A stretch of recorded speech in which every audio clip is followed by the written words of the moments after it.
I want to talk about some transfer rumors, specifically around your boy, Ricardo Pepi, baby. Let's go. Apparently, he's heading to the Bundesliga in Wolfsburg. What are your thoughts on that? Your overall thoughts, just to get this kicked off. Well, you might be hearing a scan come in. Print right there. This might be the official fax coming in for yeah. It might be a proper fax coming in for him right now, knowing that I'm the closest thing to getting this deal done. I'm sort of the swing vote, so to speak, as one of the early adopters of the Ricardo Pepi train. I'm one of the swing votes here. But yeah, it looks like Wolfsburg, obviously they've been in the mix for a while now. We've heard rumors about there being Serie A clubs. We heard about Ajax for a bit there. Mm-hmm. Now, knowing that it's likely going to end up being Wolfsburg, it's a little bit alarming for me for a number of reasons. Obviously, one, the form that they're in, right? They've gone through a managerial change. That manager previously wanted him, and now they've got a new manager in, and that manager wants him, which I think is a great sign, I guess, for him, their manager being Florian Kohfeldt. Florian Kohfeldt was part of the debacle that brought Werder Bremen down to absolutely nothing. And now is taking over this club, and it just feels a lot more like a survival type of instinct to hire a manager like this that knows how to go through the ebb and flow of difficult seasons. This team, by the way, in terms of their form, are horrible. I think it's like 7 losses straight or 7 losses straight. Seven in all comps. And then if you go between that, they had a run of 3 games, including Champions League, where they had a win against Salzburg. And then they were on a winless run again for another like 10 games. And so they're having one of the worst seasons on record. Now, this could be both a benefit and a downside. Now, if I was a 25, 26-year-old, like huge opportunity for me to come into the club, make an impact, do something, be part of something towards the future. But if I'm Ricardo Pepi, I'm looking at Wout Weghorst, who's their top scorer, their striker, 29 years old, Dutch striker, massive body, massive frame. They're out-and-out starter. And then you have outside of that, you have the Lucas Mecca. Lucas Mecca, yeah, who was at Manchester City. Still has a clause, by the way, for Manchester City to be able to buy him back to the club at some point if they want to take him. And he's their second best top scorer. He's definitely their best player on the team right now. And so I'm a little bit worried about this type of move for Ricardo Pepi, knowing that I wonder, where does he fit into this team? Where does he fit into this lineup? And I'm thinking selfishly, long-term, no problem. Wout Weghorst, he makes his way out, or you eventually work Ricardo Pepi in. Great. But they're not a club that's in great form. They're kind of a club that's in shambles. And we've seen with Bundesliga clubs for a long time, it can take them multiple years to get back. If you go to the first Bundesliga and second Bundesliga, all those clubs you'll know the names of because so many in the last 10 years have spent time in both the first and the second Bundesliga. I don't think Wolfsburg will do that. But I wonder about this move, if it's the right thing for him, if it's the right timing, and selfishly thinking about the World Cup and me wanting Ricardo Pepi to get minutes, me seeing the drought that he's in now. Is this the right move, or is this the only club that's willing to pay the transfer fee for him? And if they are willing to pay the transfer fee, how many chances will he get, knowing that Wolfsburg do have somewhat deep pockets? But I don't know. What's your take on it? I'm just nervous as of right now. Well, I think with regard to minutes, he might get minutes, but it's going to be like Josh Sargent at Werder Bremen. What kind of minutes are those? Or even Josh Sargent in Norwich right now, where because you're doing so poorly, what you're working on isn't necessarily moving your game forward individually. You're going to play against better players consistently. You're going to have a chance to play against Bayern Munich, right? You're going to get a chance to. They just got beat 4-0, I believe. So maybe. I think he could start, to Joel's comment there. And talking about quality service, I just don't know if Wolfsburg's going to get it. When you're in that kind of rut and you've lost 7 straight games, you're really getting back to what's our team shape? Where are we trying to win the ball? Yeah. All that stuff's important. He's going to learn. There's no doubt he's going to learn no matter where he goes. But this situation is very delicate, to your point, Heath, and I wonder if this is the best fit for him. I think he will get minutes because they need something.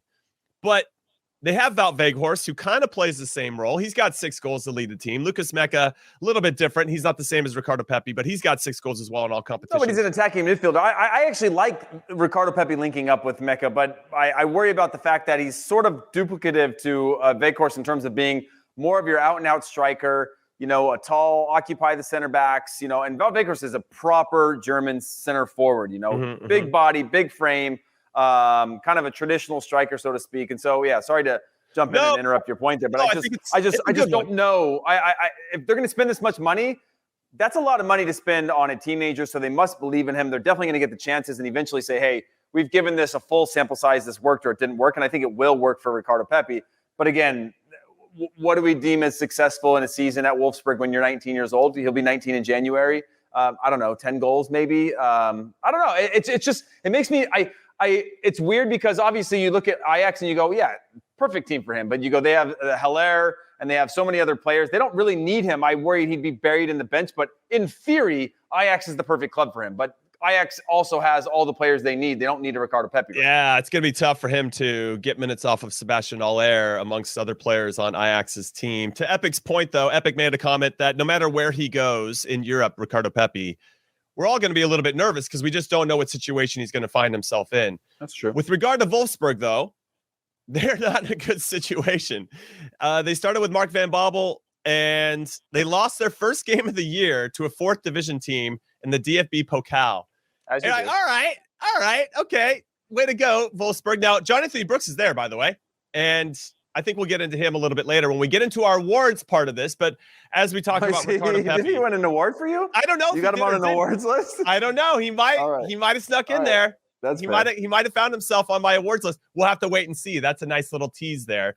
Make sure you guys keep those comments coming.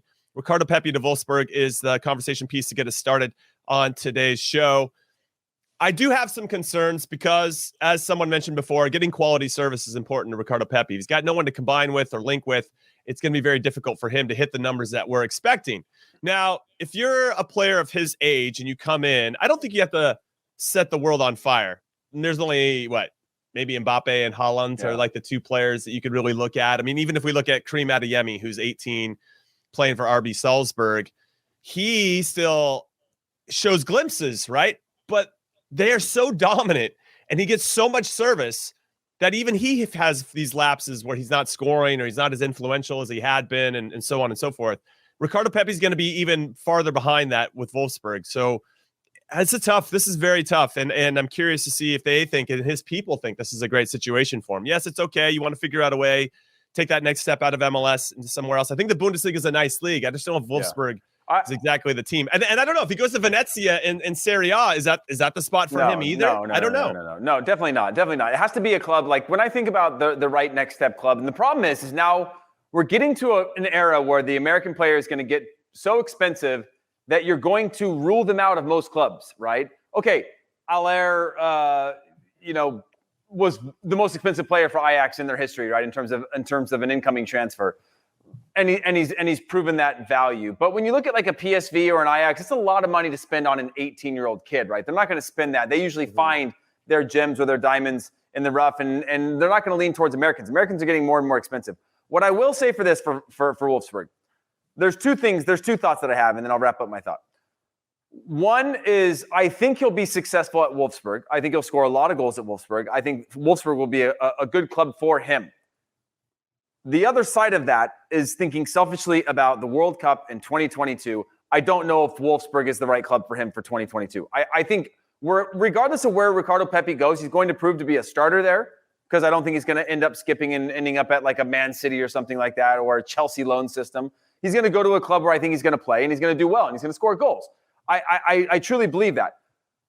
But that's when he's in a place where he can control what he can control. There's a lot that he can't control right now in terms of the current state of Wolfsburg that worry me in the short term. Long term, no problem. I think he wins out. I think he's a starter. I think he scores a lot of goals. But in the short term, there could be some kind of tough times. Well, what if he goes to Wolfsburg and then he isn't a starter and he is struggling for all the reasons that we've seen when players travel to Europe, whether it's not necessarily from the States, it can be from South America, it can be from Africa.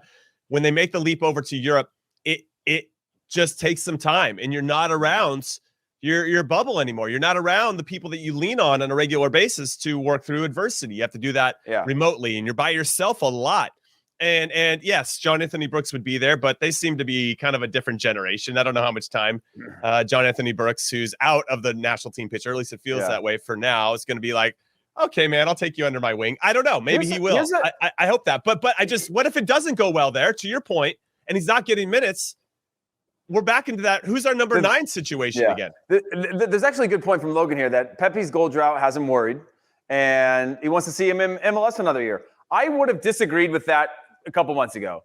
But when I'm looking at the clubs that are out there for him now, I'm not seeing any of them where I go, that's the right next move, right? When I think about Brendan Aronson, I go, okay, Philadelphia Union, 2 full seasons, stats getting a little bit better. We've seen him rise because the national team rises a little bit. I go, okay, RB Salzburg. He's going to dominate the league. He's going to get a lot of touch. He's going to get a lot of games. He's going to look really good. He's going to get Champions League play. Hopefully they make the knockout rounds, which they've done. I go, okay, that's a ladder. I see that ladder. But right now with Ricardo Pepi, because of the cost for him, it starts to weigh into this whole, like, who's going to pay it, who can afford it, who needs him, and I worry about that. And then with regard to Wolfsburg, again, they're not clear of a relegation battle. I think they're 3 points clear of relegation right now. I mean, everybody in the bottom half is in a relegation battle right now, going into the second half of the season in Bundesliga, it seems like, if I'm not mistaken. Are they in 11th place or something in the league? I don't have. They're in 13th place right now. 13th place. So let me give you the stats. Wolfsburg are in 13th place right now. They are 3 points away from that playoff relegation spot. And they have scored 17 goals in 17 games. And they've given up 29, which is the 5th worst defense in the Bundesliga. So yes, when Pepi goes over there, they've got a lot of issues on both sides of the ball. And I don't think he's going to be this immediate fix. And I think it's going to be hard for him, because especially if he's going to be competing 4 minutes with Wout Weghorst, who's just actually scored 6 of these 17 goals. Or do you put Weghorst and Pepi up together at the same time? I would be all for that if that was the plan. And you got Lucas Mecca underneath somehow, and then you playing with him, who's got 6 as well. And now Pepi's like, at least he's in a support system where he's going to get a look or two. Well, but if it's just him instead of Weghorst, then I'm a little bit, that makes me nervous. Okay, let me ask you this, Jimmy, before we get into our award ceremony. Ricardo Pepi goes in right now, January, right? Wout Weghorst, they've obviously got some sort of plan for him, because you're not going to spend this kind of money on him. Maybe the goal is to move him at the end of the year. But you've still got 6 months before you're going to move him. And you've got instant output out of him. Right. So you're going to work Ricardo Pepi in. He's going to get scrap minutes and then becomes a starter come August, right? So now you're going, Pepi's in and out of the team. He's kind of playing a Josh Sargent role or a Timo Weah role, where he's getting the final 20 or 30 in a game, trying to scrap out results. And then come summertime, you've got the break for him. And then you go into the fall where he's the starter heading into the World Cup. Do you think we've lost 6 months there? Or do you think that, okay, there's balancing the short and the long-term goals, there's something there? I don't know. I mean, part of me, I lean more towards fortune favors the bold. And I think at some point you have to take a risk with your career. And even if it doesn't work out, to take that step, I think is really important. So as much as I can see value in potentially staying in MLS, which feels a little bit playing it safe and making sure you're on the World Cup team for sure, I still feel like he's done enough to warrant his consideration that he is still our first choice number 9. And I think taking that step and putting himself out there. Now, there is that risk of him not getting minutes. I still think he'll be brought no matter what. So I wouldn't worry so much about that. But having a meaningful conversation with Greg Berhalter about every eventuality, I think would be a really mature decision, either from his agent or from him, just to say, hey, listen, we're taking this risk here and we're doing it to help Ricardo get better, but it might not be all roses. And really what you want. And I think we maybe don't even talk about this a lot, but when you think about point A to point B for a player's career, everybody wants it to go up. Right. But that's the dream. I mean, it never happens straight line, right? It's always you're going up and you're going down. You're going up and you're going down, but you still hope it's up on that upward curve. So your ups are a little bit high. And when you go down, you're still not going down like all the way down underneath. Yeah. You're still kind of following that upward trajectory, but this is how it looks. And you just hope that as he gets up quicker. And we just want to catch him at a high. That goes with any of our goal scorers heading into a World Cup for any country. You want to make sure your guys are feeling great when that tournament starts. So I don't know. There's a lot to unpack here, which we could use Ricardo Pepi as an example for a lot of players in this particular instance. And this example I'm trying to explain. But I don't know. It's interesting. It's really interesting.